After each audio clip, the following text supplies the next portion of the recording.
Kipimo ambacho kinaaminika zaidi katika kutatua changamoto au kuona changamoto ambayo iliyojificha ndani ya mifupa ni MRI au CT scan. Ni kweli inawezekana sasa ukawa umeenda kupima hiki kipimo na ikaonyesha kuwa pingili zako zimesagika au diski imeenda pembeni. Hii changamoto mwisho siku kaambiwa kuwa haiwezi kupona mpaka ufanyiwe upasuaji. Ni kweli pia nao ni tiba, hatuwezi kuikataa, ila epuka upasuaji, kwa sababu upasuaji ni kitu mojawapo ambacho kinaenda kufanya udhaifu zaidi katika mifupa yako.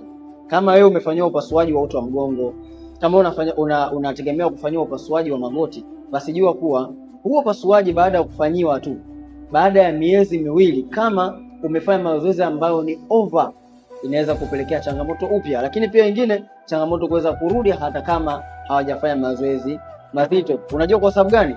Ni kwa sababu ya kuwa umekosa vitu ambavyo au umekosa vichochezi ambavyo vinaenda kuchochea kinga ya mwili kuweza kukaa sawa, kuchochea madini ambayo yamepungua katika mwili wako na kuweza kukurekebisha wewe kufanya mifupa yako iweze kufyonza na kuwa imara zaidi, kama madini ya calcium, magnesium, zinc, phosphorus pamoja na vitamin D. Hivi vinapokosekana, basi kama uliwahi kufanywa upasuaji miaka miwili nyuma, changamoto yako itaweza kurudi. Nini sasa ufanye?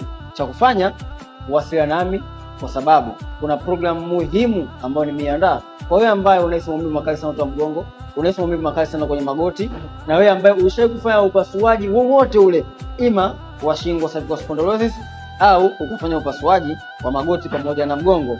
Hii program itaenda kukusaidia kwa kiasi kikubwa sana. Ambaye hujafanya upasuaji, hautaweza kufanya upasuaji, na ambao umefanya upasuaji uweza kuondoa changamoto yako moja kwa moja na urudi kama zamani. Unasubiri nini sasa?